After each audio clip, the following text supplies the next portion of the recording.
Kadudo, good evening sa inyo. Ano? Ito yung huli ko kanina sa pamimingwit.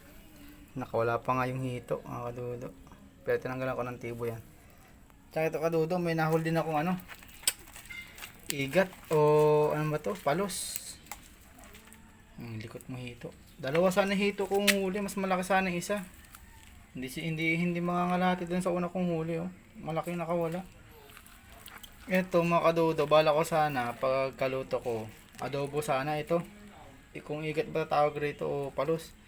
Ihahalo ko rito sa hito. Adobo sana sa gata. Kaso nagsuggest papa na wag na daw at iba nga daw ang kulay oh. Kahit ako mga kadudo nagtaka rin ako iba talaga kulay oh. Kulay ahas na puti oh. Yun, pero tingin ko palos siya na kung palos ba to igat.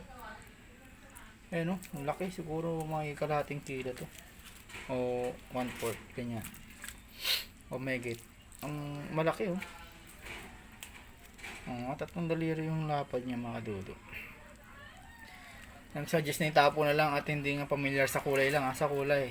Kasi ang karamihan ng nahul namin medyo dark green or kaya brown. Pero ito puti kulay ahas talaga, yung puting ahas, yung tawag doon. Yung basta python. Kaso nakalimutan ko anong tawag din sa ahas. Parang ganun ang kulay ng mga kadudo. Tignan nyo naman oh. Sabi ko papaytapon ko na lang daw. Ayun oh. Base sa parang pati babae. So yun nga pagka na hindi try ko ipamigay dun sa kabila sa kakilala ko lang kay Kuya Jesse kung gusto niyang palos o ikat ba yan. Bali ito na lang ang mapakinabangan natin hito tsaka itong maliliit na tilapia mga kadudo. Ito lang huli ko sa bingwit kanina, naabot ako ng gabi. Anong oras na ba? October 28, 2024. 5:56 na halos. Mag-alas 6 na. Ilang huli ko nili ito. Pero pamprito lang mga kadudo. Ganun wala itong huli sa pamamaril kanina. Nag-decide na ako umuwi at kinakagatan ko ng lamok. So mga kadodo, suggest kayo kung ito ay goods ba or hindi. Kasi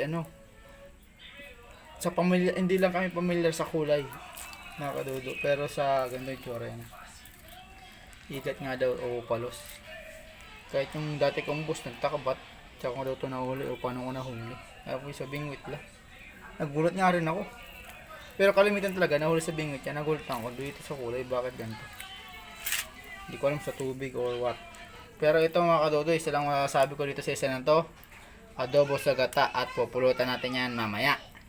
Then ito, sarsyado yung may itlog, talaga sa may itlog na yun. Hipertayin mo, tapos lalagyan ng itlog. Escabeche yata yun. Yung mga kadodo, kahit anong mangyari sa ating luto, basta ito, gusto. Pwede na siya. Mga kadodo, ang pag-share, I like and share na lang ating video para makita din naman ng iba. So yun lang po, and the God to the glory. Tulilulilong.